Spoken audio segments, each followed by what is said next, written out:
Hello everyone, welcome to our channel the law hack. हम लोगों ने पिछले वीडियो में सिटीजनशिप के बारे में देख लिया था। सिटीजनशिप के बारे में जितने आर्टिकल्स हमारे कॉन्स्टिट्यूशन में दिए हैं वो भी हम लोगों ने जान लिया था। सिटीजनशिप होता क्या है वो भी हम लोगों ने जान लिया था। सिटीजनशिप के प्रिंसिपल्स हम लोगों ने देख लिए थे। आज हम जानने वाले हैं कि सिटीजनशिप का एक्विजिशन कैसे होता है और सिटीजनशिप का टर्मिनेशन कैसे होता है। जिन लोगों ने सिटीजनशिप की वो वाली वीडियो नहीं देखी है वो जाकर के पहले वो वाली वीडियो देख लें, ताकि आपको एक्विजिशन और टर्मिनेशन अच्छे से समझ में आ जाए। ठीक है, ये तो आज मैं बता ही दूंगा, लेकिन सिटीजनशिप के बारे में जो बेसिक डिटेल्स है वो और प्रोविजंस हमारे कॉन्स्टिट्यूशन के क्या कहते हैं वो, ये दोनों चीजें जानने के लिए पहले आप वो वाली वीडियो जाकर के देख लें। ठीक है, हम लोग देखते हैं फिर कि एक्विजिशन और टर्मिनेशन होता क्या है। एक्विजिशन का मतलब होता है कि सिटीजनशिप आपको लेना कैसे, यानी कि एक्वायर कैसे करना है। ठीक है, तो ये क्या है, 5 तरीके होते हैं इसके। यानी कि बाय बर्थ, जहाँ पे आपका जन्म हुआ है वहां पे बाय बर्थ आप एक्विजिशन कर सकते हो। ठीक है, डिसेंट मतलब क्या होता है, इसका मतलब होता है कि आपका बर्थ यहाँ से पहले हुआ है या इस डेट के बाद हुआ है, या आपके फादर या मदर उनमें से कोई आपके उनका बर्थ हुआ है। ठीक है, वो वाले रिलेशन आ जाते हैं। यहाँ पे आपके खुद के बर्थ की बात हो रही है। इसके बाद आता है नेचुरलाइजेशन। नेचुरलाइजेशन का मतलब ये है कि कोई व्यक्ति है जो यहाँ पर रह रहा है लेकिन वो इलीगल तरीके से नहीं रह रहा है, बस उसको रहना पड़ रहा है, कुछ भी गलत तरीके से वो रह नहीं रहा, कुछ भी इलीगल इमिग्रेंट नहीं है अगर वो। ठीक है, लेकिन इसकी कुछ कंडीशंस भी हैं जो हम आगे वन बाय वन पांचों देखेंगे तब हम समझेंगे। तो वो सिटीजनशिप कैसे एक्वायर करेगा वो बताया है। एक आता है चौथा हमारा, इनकॉर्पोरेशन ऑफ टेरिटरी। यानी कि हमारे यूनियन ने, हमारे इंडिया ने कोई दूसरे टेरिटरी को इनकॉर्पोरेट कर लिया है, यानी कि अपने अंदर मिला लिया है, तो उस उनके जो सिटीजन होंगे उनको भी सिटीजनशिप दी जाएगी। एक आता है बाय रजिस्ट्रेशन, यानी कि आप रजिस्ट्रेशन के थ्रू भी एक्विजिशन कर सकते हो, एप्लीकेशन दे करके कि भैया मुझे सिटीजनशिप चाहिए। ठीक है, अब आता है loss of citizenship. Loss of citizenship का मतलब टर्मिनेशन ही होता है कि भैया सिटीजनशिप हमारी खत्म कैसे होगी। तो इसमें भी दो तरीके होते हैं, वॉलेंट्री और नॉन वॉलेंट्री। तो वॉलेंट्री मतलब आप खुद से सिटीजनशिप छोड़ रहे हो, और नॉन वॉलेंट्री मतलब आपकी इच्छा नहीं है लेकिन आपने कुछ ऐसी कंडीशन आ गई है या कुछ ऐसे खुद के ही कुछ गलत सलत आपने काम कर दिया जिसके कारण से आपको सिटीजनशिप छोड़नी पड़ गई। ठीक है, तो इसमें तीन चीजें हैं। बाय रिनाउंसिएशन, यानी कि आप खुद ही डिक्लेयर करते हो कि भाई साहब मैं छोड़ रहा हूँ, मैं दूसरे कंट्री के सिटीजनशिप ले रहा हूँ, ये वाली छोड़ रहा हूँ, तो रिनाउंसिएशन हो जाता है। एक आता है बाय टर्मिनेशन, ये कंपलसरी टर्मिनेशन है कि आपने कुछ कंडीशन फुलफिल नहीं करी, तो ये बाय टर्मिनेशन होता है। एक होता है बाय डेप्रीवेशन। डेप्रीवेशन होता है कि गवर्नमेंट आपसे सिटीजनशिप छीन लेती है। आप कुछ अनलॉफुल एक्ट कर रहे हो या ऐसे कुछ काम कर रहे हो जो सिटीजनशिप एक्ट 1955 में आते हैं कि उन ग्राउंड्स पे आपसे सिटीजनशिप छीनी जा सकती है, वो काम अगर आप कर रहे हो तो बाय डेप्रीवेशन आपका लॉस हो जाएगा सिटीजनशिप का। ठीक है, तो ये पूरा क्या हो गया, एक्विजिशन और टर्मिनेशन। ठीक है, इसके बाद हम लोग देखने वाले हैं कि एक्विजिशन सिटीजनशिप का जो होता है ये वन बाय वन अपन पांचों डिस्कस करते हैं कि कैसे होता है।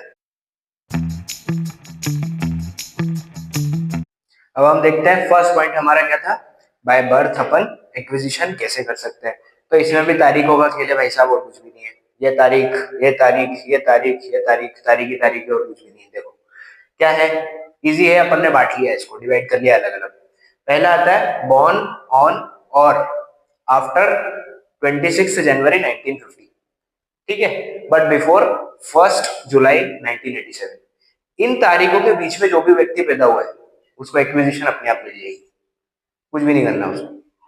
ठीक है, दूसरा अपन ने इसी तारीख के बाद का लिख दिया है, क्या है, बॉर्न ऑन और आफ्टर 1 जुलाई 1987। इसके बाद और इसके पहले 3/12/2004, यानी कि 3 दिसंबर 2004 के पहले और इसके बाद, इन दोनों तारीखों के बीच में अगर कोई व्यक्ति पैदा हुआ है तो क्या हुआ, either parent were citizen of India, माता या पिता में से कोई भी सिटीजन ऑफ इंडिया होना चाहिए, तो उसको अपने आप बाय बर्थ उसको मिल जाएगी एक्विजिशन। ठीक है, तीसरा अपन ने बांट दिया इसी के बाद का, इस तारीख के बाद का जो भी बच्चा अगर हुआ है, जिसका बर्थ हुआ है, तो उसके दोनों माता पिता क्या होने चाहिए, इंडिया के सिटीजन होने चाहिए, तो उसको क्या मिल जाएगी, एक्विजिशन मिल जाएगी।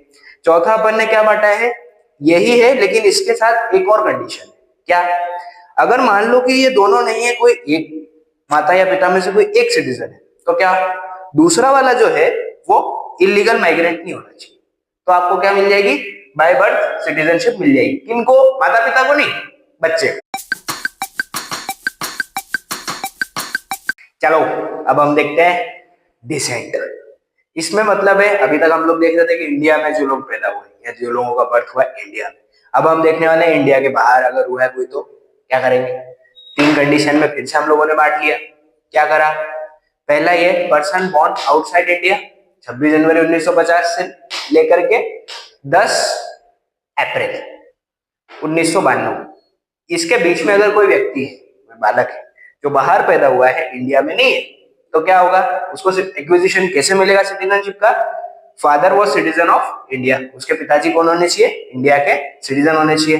लेकिन इसमें क्या है? इफ आफ्टर 10 अप्रैल 1992, इसके बाद अगर कोई हुआ है तो आइदर पेरेंट्स और सिटीजन ऑफ इंडिया, दोनों में से कोई भी हो सकता है, माता या पिता। अपन ने ऊपर क्या देखा? इस तारीख और इस तारीख के बीच में अगर कोई आउटसाइड इंडिया बॉर्न हुआ है, उसका बर्थ हुआ है, तो उसके पिताजी सिटीजन होने चाहिए। अगर इस तारीख के बाद हुआ है तो क्या होगा? माता या पिता में से कोई भी सिटीजन हो सकता है। ठीक है। दूसरा अपन ने क्या बांटा इसको? बॉर्न आफ्टर 3 दिसंबर 2004, इसके बाद अगर कोई व्यक्ति, कोई बच्चा जिसका बर्थ हुआ है, इफ नॉट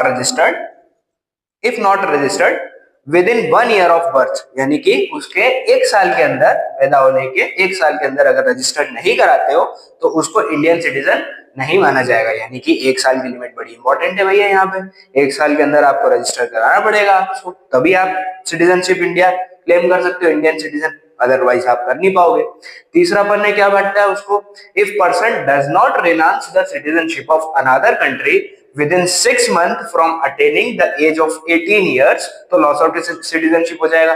यानी कि कोई एक पर्सन है जिसके पास फॉरेन कंट्री की कोई सिटीजनशिप है, उसको वो छोड़ता नहीं है।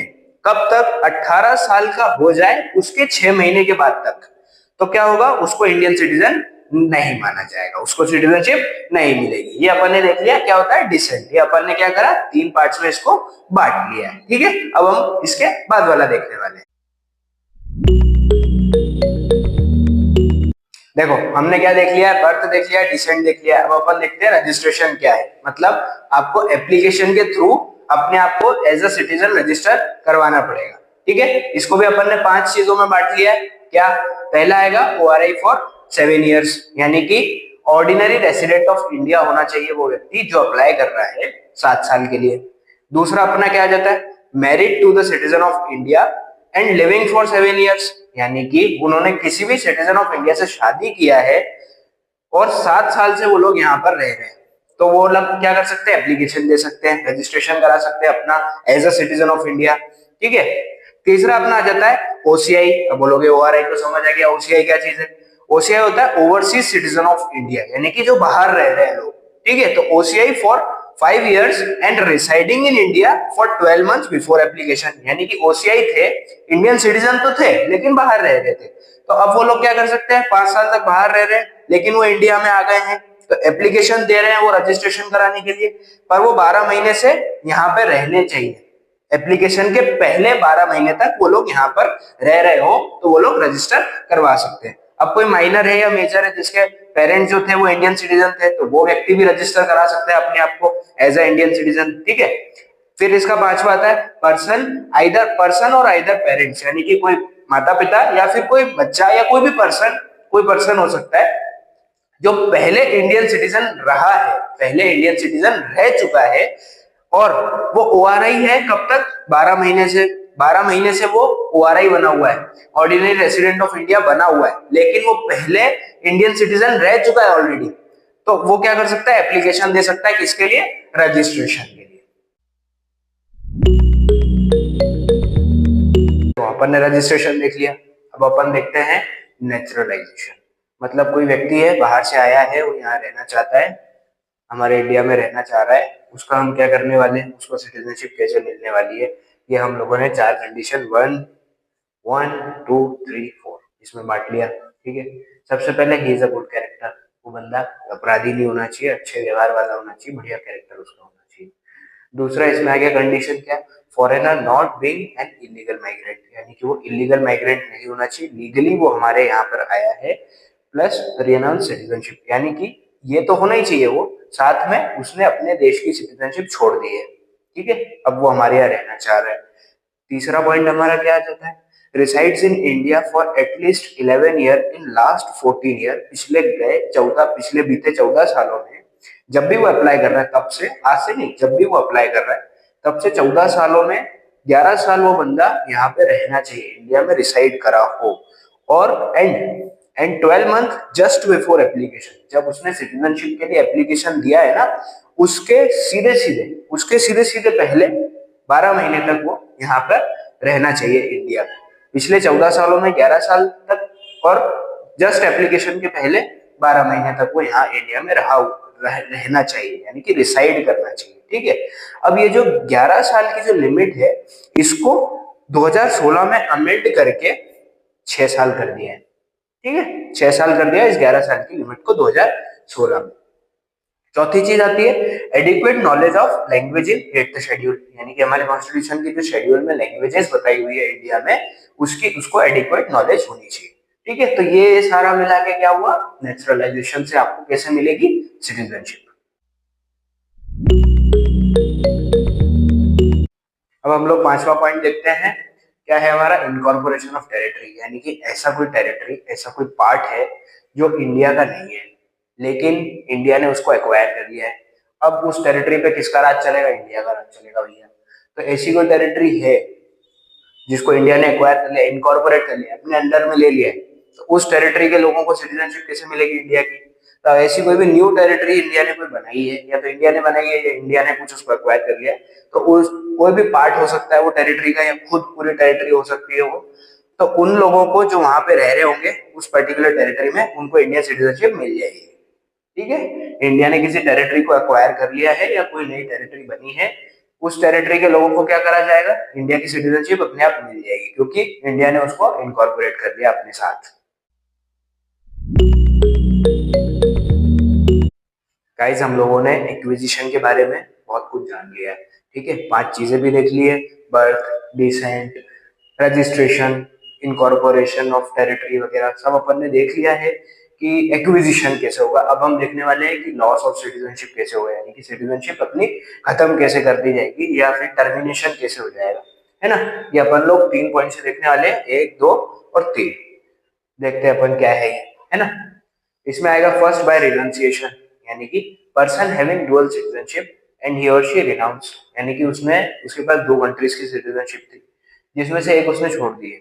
अब एक उसने कौन सी छोड़ी है, तो वो इंडिया की छोड़ दी होगी, तभी तो अपने यहाँ पे लॉस ऑफ सिटीजनशिप होएगा। तो उसके पास 2 कंट्रीज की सिटीजनशिप थी, इसमें से एक उसने छोड़ दी, इसको हम क्या बोलते हैं, डिक्लेरेशन ऑफ रिनाउंसिएशन। उसने डिक्लेयर कर दिया, खुद ही पर्सन ने वॉलेंटरीली डिक्लेयर कर दिया कि मैं अब इंडिया का सिटीजन नहीं हूँ। तो ये पहली चीज हो गई। दूसरा पॉइंट आता है बाय टर्मिनेशन, यानी कि क्या, citizen of India voluntarily acquire the citizenship of another country. उसने क्या करा है, खुद अपनी इच्छा से किसी दूसरी कंट्री की सिटीजनशिप एक्वायर कर ली है, तो इंडिया की सिटीजनशिप उससे चली जाएगी। जाहिर बात है कि उसने इंडिया की सिटीजनशिप के अलावा दूसरी कंट्री की कोई एक्वायर कर ली, तो अब वो इंडिया का सिटीजनशिप नहीं रख सकता या इंडिया का सिटीजन नहीं हो सकता। ये तो 2 बातें हो गई, पहला रिनाउंसिएशन, दूसरा टर्मिनेशन। अब आती है हमारा तीसरा कि भाई डेप्रिवेशन। डेप्रिवेशन मतलब क्या होता है, compulsory termination by the government of India. यहाँ पर वॉलेंटरी चीज हो रही थी, आपने अपनी इच्छा से रिनाउंस कर दिया, आपने अपनी इच्छा से टर्मिनेट हो गए आप कि भैया मैं दूसरी कंट्री की ले रहा हूँ, तो यहाँ पे वॉलेंटरी चीज आ रही थी। अब यहाँ पे क्या आ जाएगा हमारा, यहाँ पे कंपलसरी टर्मिनेशन आ जाएगा गवर्नमेंट ऑफ इंडिया के द्वारा। मतलब गवर्नमेंट ऑफ इंडिया खुद आपकी सिटीजनशिप आपसे छीन लेगी। क्यों छीनेगी भाई, ऐसे मजाक मजाक में तो छीनेगी नहीं, कुछ आप ऐसा जरूर करोगे कि उनको छीनना पड़ जाए सिटीजनशिप। तो क्या कर रहे हो आप, इनमें से अगर आप कुछ भी कर रहे हो तो आपकी सिटीजनशिप आपसे चली जाएगी, ठीक है। क्या, एक्वायर्ड बाय फ्रॉडुलेंट मीन्स, यानी कि आपने सिटीजनशिप को एक्वायर करा, एक्विजिशन हम लोग देख चुके कि कैसे हुआ। तो आपने एक्वायर करा, लेकिन आपने फ्रॉडुलेंट तरीके से एक्वायर करा है, आपने कुछ फ्रॉड करके सिटीजनशिप ली है, और उस चीज का पता अगर लग जाता है तो फिर वो सिटीजनशिप आपसे ले ली जाती है। डिसलॉयल टुवर्ड्स द कॉन्स्टिट्यूशन, हमारा जो कॉन्स्टिट्यूशन है उसको, उसके प्रति हम डिसलॉयल हैं। हम नहीं, मतलब हम डिसलॉयल नहीं है, हम तो बहुत लॉयल है भैया, लेकिन जो व्यक्ति है जिसकी सिटीजनशिप गवर्नमेंट ले सकती है, वो व्यक्ति अगर डिसलॉयल है कॉन्स्टिट्यूशन के प्रति, तो क्या होगा, उसकी सिटीजनशिप चली जाएगी। तीसरा पॉइंट आता है unlawfully trade communication with enemy country, कोई दुश्मन कंट्री है, हो सकता है कि परमानेंट दुश्मन तो कोई होता नहीं कंट्री, लेकिन हो सकता है कुछ ऐसा गर्मा गर्मी चल रहा हो इंडिया और किसी दूसरे कंट्री के बीच में, तो वो एनिमी कंट्री हो जाती है फिर। तो उस एनिमी कंट्री से अगर आप कुछ ट्रेड कर रहे हो या कम्युनिकेशन कर रहे हो, ऐसा नहीं कि ट्रेड कम्युनिकेशन आप एनिमी कंट्री से कर नहीं सकते, लेकिन अनलॉफुली कर रहे हो आप। लॉफुल तरीके से अगर कर रहे हो तो कोई दिक्कत नहीं है, लेकिन आप अनलॉफुल ट्रेड कर रहे हो किसी एनिमी कंट्री से, तो भी आपकी सिटीजनशिप क्या करेंगे, छीन लेंगे।